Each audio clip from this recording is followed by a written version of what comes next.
नमस्कार, capital TV देख रहे हैं आप। मैं हूं आपके साथ पूजा। ब्रेकिंग नाउ में बड़ी खबर आपको बता रहे हैं।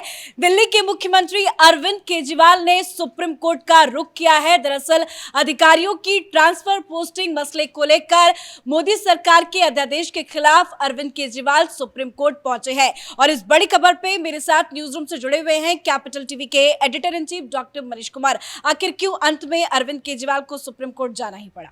देखिए, अरविंद केजरीवाल को एक बात समझ में आ गई कि ये जो पंजाब की जनता, पंजाब के मुख्यमंत्री का जो हवाई जहाज है, उस पे बैठ बैठ के जो देश भर में ये घूम लिया, कभी तमिलनाडु तो कभी महाराष्ट्र तो कभी तेलंगाना तो कभी बिहार तो कभी पटना तो कभी कलकत्ता, ये सारे जगह घूम के आ गया। इसको एक बात समझ में आ गई कि मानसून सेशन के अंदर ये पेश भी हो जाएगा और ये पास भी हो जाएगा। मतलब कि ये तमाम ये जो राजनीति करने की कोशिश कर रहा था और दलाल पत्रकारों को एक जत्था जो हिंदुस्तान में जो लेफ्ट लिबरल कबाल है वो छाती पीट रहा था। मैं तो देख रहा था कि कुछ एक्स जजेस उन्होंने आर्टिकल तक लिख डाला कि भाई देखिए ये है वो है, डेमोक्रेटिकली इलेक्टेड सरकार। जब सारे रास्ते इसके बंद हो गए, वही काम इसने किया जो शुरुआती दौर से हम लोग कहते आ रहे थे कि भाई अध्यादेश के ऊपर आपको दिक्कत है कि अनकॉन्स्टिट्यूशनल है। अध्यादेश को जारी करने के बाद भी केंद्र सरकार सुप्रीम कोर्ट चली गई, आप भी सुप्रीम कोर्ट चले जाओ। उस समय इसको समझ में नहीं आया, इसको लगा कि डरा के धमका के और इसके बहाने गंदी राजनीति हम कर लें कि भाई कहीं प्रधानमंत्री का चक्कर बन जाए, लोग उसको जो है नेता बना दें। पटना से लोगों ने भगा दिया इसको। लेकिन अब सुप्रीम कोर्ट गए, कोई फायदा होगा? देखिए, सुप्रीम कोर्ट में इन्होंने जो अप्लाई किया उसकी वजह और भी बता देते। ये आदमी सत्ता का भूखा है, he wants power, lots of power. कम से इसका काम नहीं चलने वाला, एडजस्ट करके नहीं चलने वाला। अभी 2-3 मीटिंग्स हुई हैं। ये जो ट्रांसफर पोस्टिंग के लिए एक कमेटी बना दी गई है जिसमें एलजी भी है, चीफ सेक्रेटरी भी है और चीफ मिनिस्टर भी है। 2 के फैसले से वो हो जाएगा। तो ये हर चीज में वहां विरोध भी कर रहा है, हर चीज में ये जो है वो अपना अलग ऑब्जर्वेशन दे रहा है।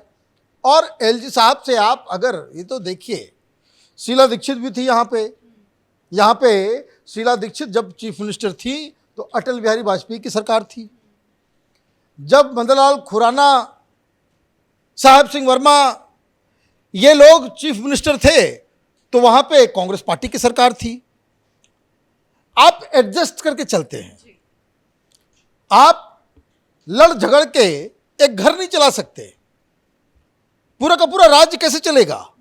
लेकिन आप एक तरफ से हमला करोगे तो दूसरी तरफ आप एक तरफ से ये एलजी के ऊपर अटैक भी कर रहे हो।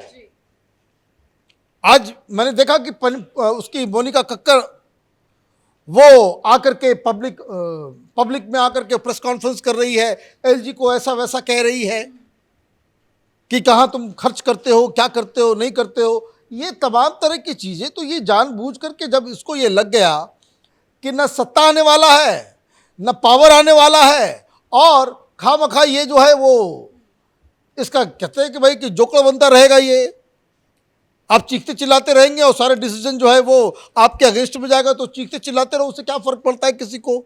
आप सब जगह घूम लिए, फिर भी आपको ये समझ में आ गया कि कांग्रेस पार्टी समर्थन नहीं देगी, ये बिल पास हो जाएगा। बिल पास हो जाएगा तब क्या होगा? तब सुप्रीम कोर्ट क्या कर लेगी? सुप्रीम कोर्ट में तो तब आदमी जाए कि जब जहां पे जो बेसिक स्ट्रक्चर्स हैं उसके ऊपर कोई केंद्र का कानून कुठाराघात करता हो, जिसके ऊपर आप कानून नहीं बना सकते। इतना बड़ा मसला तो है नहीं भाई। ट्रांसफर पोस्टिंग क्या करेगा? ये बेसिक स्ट्रक्चर थोड़ी है, और वो भी आप फुल स्टेट नहीं हो।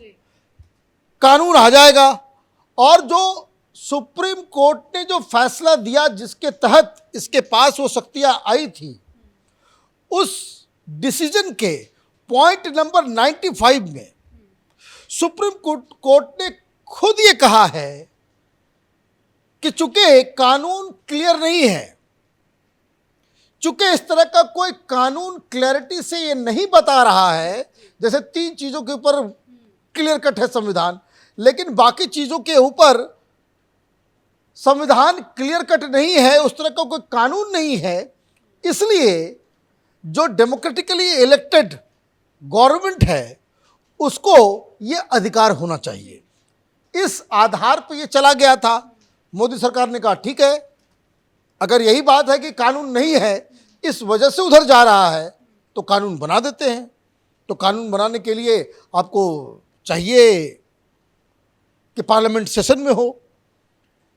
पार्लियामेंट सेशन में नहीं है तो एक लीगल तरीका है कि भाई इमरजेंसी, तो आपने अध्यादेश जो है जारी कर दिया। इमरजेंसी क्यों पड़ी? क्योंकि जैसे इसके पास सत्ता आया, ये लगा सारे जो अपने ऊपर और घोटाले के जो सारे कागजात थे उसको गायब करवाना चालू कर दिया। रात के अंधेरे में लोग घुस जा रहे हैं, दस्तावेज सबूत को मिटाने लग गए, फिर ये आनन फानन सबको जो है वो बाकायदा ट्रांसफर करना शुरू कर दिया। तो ये एक इमरजेंट सिचुएशन, एक इमरजेंसी आई, उस वजह से केंद्र सरकार ने कहा भाई अध्यादेश लाना जरूरी है। अब ये फिर वापस चले गए कि देखिए जी हमारे साथ तो ये हो गया वो हो गया। तो इससे कुछ अब होने वाला नहीं है। संसद के इस मानसून सत्र में ये पास किया जाएगा। ऑलरेडी भारतीय जनता पार्टी के पास संख्या है, लोकसभा में भी है और राज्यसभा में भी है। ये हर जगह घूम करके चला आया। ये एक तीर से कई निशाने मारने की कोशिश कर रहा था और ये कहे ना, ये व्यक्ति ना घर का रहा ना घाट का रहा। आज खबर ये भी सामने आई कि 3 जुलाई को अरविंद केजरीवाल अपने मंत्रियों के साथ अध्यादेश की कॉपियां जलाएंगे। ये कैसा तरीका है? भाई जलाने दीजिए, एक और आदमी जलाया था, वो कैबिनेट से पास, आप याद है राहुल गांधी ने जलाया था। तो आप जलाओ, यही सब काम करने के लिए तो आए हो तुमको तो हिंदुस्तान के सुप्रीम कोर्ट पे भरोसा नहीं है। आज तो सुप्रीम कोर्ट पे भरोसा है तो सुप्रीम कोर्ट जाओ, ये जलाना बंद करो। सुप्रीम कोर्ट पे भरोसा नहीं है तो जलाओ। भाई आप सब कुछ, चित भी मेरी, पट भी मेरी, अड़ा भी मेरा, खड़ा भी मेरा, सब कुछ मेरे हिसाब से हो। तो आपको जलाने का शौक है, आप जलाइए। फिर ये मत कहना कि तुमको टुकड़े टुकड़े गैंग कहा जाए, क्योंकि ये जलाने उड़ाने का तो काम तो नक्सलियों का है। उनका ये नारा है कि हिंदुस्तान के संविधान को जला दो, मिटा दो, हिंदुस्तान की सुप्रीम कोर्ट को जला दो, मिटा दो। तो ये तो नक्सलियों का नारा है। तो आप तो पहले से ही नक्सली हो, आपको ये काम करने में कोई दिक्कत नहीं है, आप जलाते रहो, उससे कोई फर्क पड़ने वाला है। ऊपर से सुप्रीम कोर्ट में आप जाएंगे तो जजेस की डांट अलग से पड़ेगी कि भाई ये तमाशा क्यों कर रहे हो। जब आदर तो आप देखिए कि कोई मसला आया है, आपको केंद्र के साथ कोई दिक्कत है, तो आप संसद में हड़ाओ, अपनी सरकार ले आओ, फिर उसको निरस्त कर दो। भाई तुमको तो लगता है ना भाई कि तुम दुनिया के सबसे पॉपुलर आदमी हो, इलेक्शन लड़ लो, सरकार बना लो और अपने हिसाब से अध्यादेश को पलट देना। वो तरीका नहीं कर सकते तो सुप्रीम कोर्ट का तरीका है। तो आप सुप्रीम कोर्ट भी जा रहे हो, प्रधानमंत्री बनने के लिए तमाशा भी कर रहे हो और लोगों को कह रहे हो पार्लियामेंट के अंदर हराने के लिए भी सब रास्ते तुमने टटोल लिए। और जब कुछ नहीं मिल रहा है तो कह रहे हो कि भाई हम संविधान को जलाएंगे, वो क्योंकि वो अध्यादेश संविधान का हिस्सा है। It is part and parcel of the Indian laws.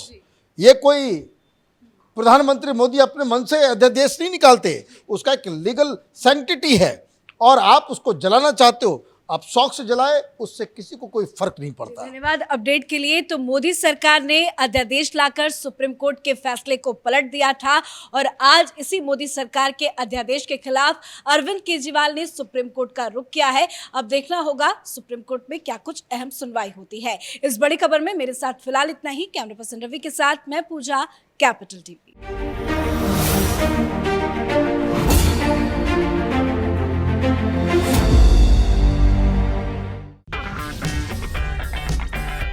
अगर आपको हमारा वीडियो पसंद आया हो तो इसे लाइक करें, हमारे चैनल को सब्सक्राइब करें और हाँ, बेल आइकन दबाना ना भूलें।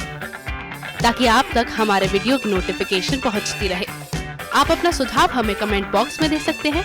हमारे साथ जुड़ने के लिए शुक्रिया।